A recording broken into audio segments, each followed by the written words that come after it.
Fala pessoal, Pisani da Ark na área, e no vídeo de hoje a gente vai falar sobre Kubernetes, ou K8s, como era conhecido antes. Esse é um vídeo que vai ser bem bacana para quem não sabe direito o que é o Kubernetes, ou tem uma visão do que é o Kubernetes, mas quer entender ali estruturalmente como que ele funciona, né, quais são os principais componentes dessa ferramenta fantástica que é considerado por muitos o novo Linux. Bora lá!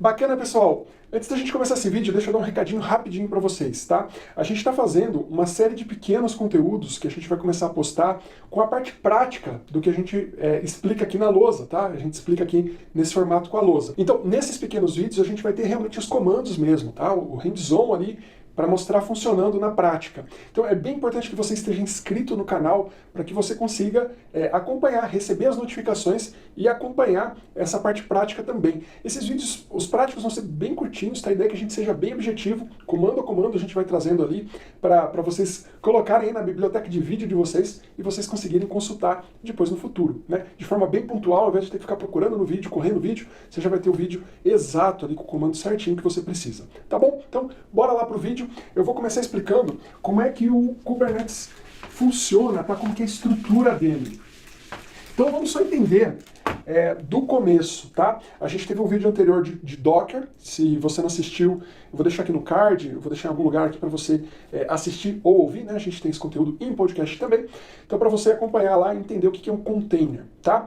O Kubernetes, ele é um orquestrador de containers, então a gente já dá para perceber que é um negócio nível acima, né? Então a gente tem containers, tem um monte, às vezes centenas, né? Milhares até de containers, dependendo da empresa, e você precisa orquestrar aquilo, garantir que ele está de pé, garantir escala, né, aumentar ou diminuir a quantidade de containers que estão rodando ao mesmo tempo, né? O que você faz quando um cair para subir o outro, né? Um deploy, eu vou fazer uma publicação ali em produção, eu quero de repente, sei lá, fazer um rollback. Como que eu faço quando é um monte de containers que entrou? Então, um orquestrador de containers resolve tudo isso pra gente, tá? Ele balanceia uso de recurso, memória, processador, rede, etc, tá? Espaço em disco, ele balanceia tudo e te provê ali, né, um controle, de repente, de o que eu faço quando eu for fazer um deploy, né? O que eu faço quando eu vou fazer um rollback?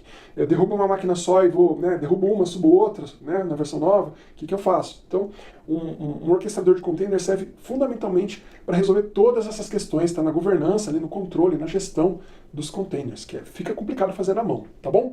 Bom, entendido isso, a gente tem dentro do Kubernetes, ou Kubernetes, né? A gente tem uma coisa chamada nó, tá?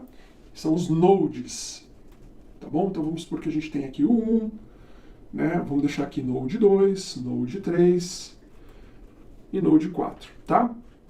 Como boa prática, a gente tende a ter aí no mínimo 2 nós, tá? Isso é recomendado, né? 2 nodes aqui, no mínimo, no mínimo, no mínimo. É bem legal você ter ali 3, 4 nós, para ter um pouquinho mais de tranquilidade, uma vez que você vai balancear, né? Vai subir ali containers de forma escalada nesses nós, tá bom? Então, o próprio Kubernetes vai gerenciar isso, vai ver qual que é o nó que está com mais tranquilidade, ali, com menos recursos consumidos de memória, de processamento, e vai orquestrando isso tudo para a gente, né? Se cai um nó, ele vai assumir que os outros são os secundários, tá? Ele também orquestra quem que é o nó master, né? O nó que manda em tudo.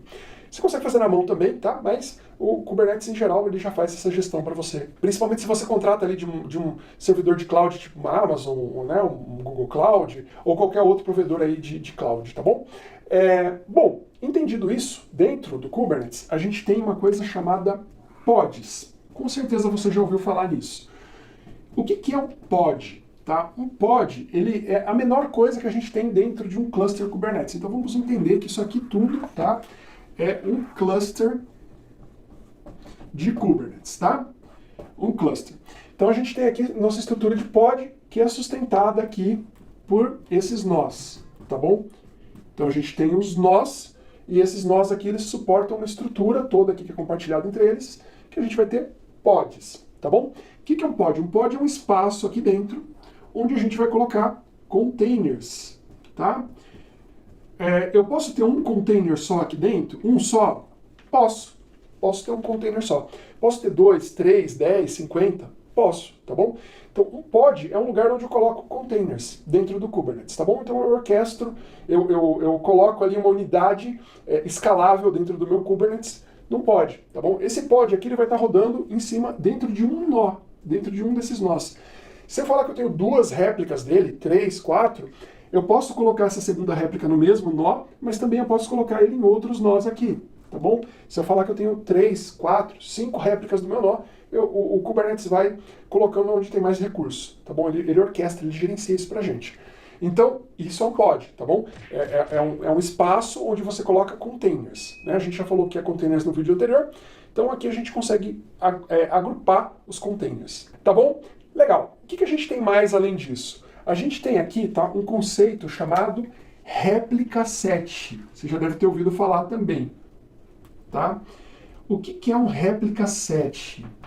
Um réplica set, ele é um conjunto de pods, tá? É uma estrutura que você tem, onde você pode colocar ali um conjunto de pods, e você vai falar que esse conjunto de pods tem que ter uma certa quantidade de réplicas, tá bom? Então você vai falar aqui que você tem, sei lá, vamos supor que você tem aqui 2 pods, né? Vamos imaginar que a gente tem 2 pods aqui dentro de um réplica set, tá? E esses 2 pods aqui, eu tô falando que eu quero ter, sei lá, 3 réplicas dele. Então ele vai pegar esse conjuntinho de pods que eu coloquei aqui e vai fazer 2, 3 réplicas, como a gente colocou aqui, tá? Quando eu dou um comando scale, que é para escalar, para aumentar a quantidade de réplicas que eu quero ter dentro do meu cluster, é em cima de um réplica set que eu faço isso, tá? Então eu dou um scale, né? Normalmente você vai fazer isso ali em cima de um réplica set que já vai ter essa estrutura, tá bom? Mais do que isso, a gente tem um outro cara maior, deixa eu mudar a cor da caneta aqui, que é o deployment, tá? Então a gente tem um outro carinha aqui em cima, que é chamado de deployment. O que é um deployment? Deployment é um conjunto de réplica sets que é publicado dentro de um cluster de Kubernetes, tá bom?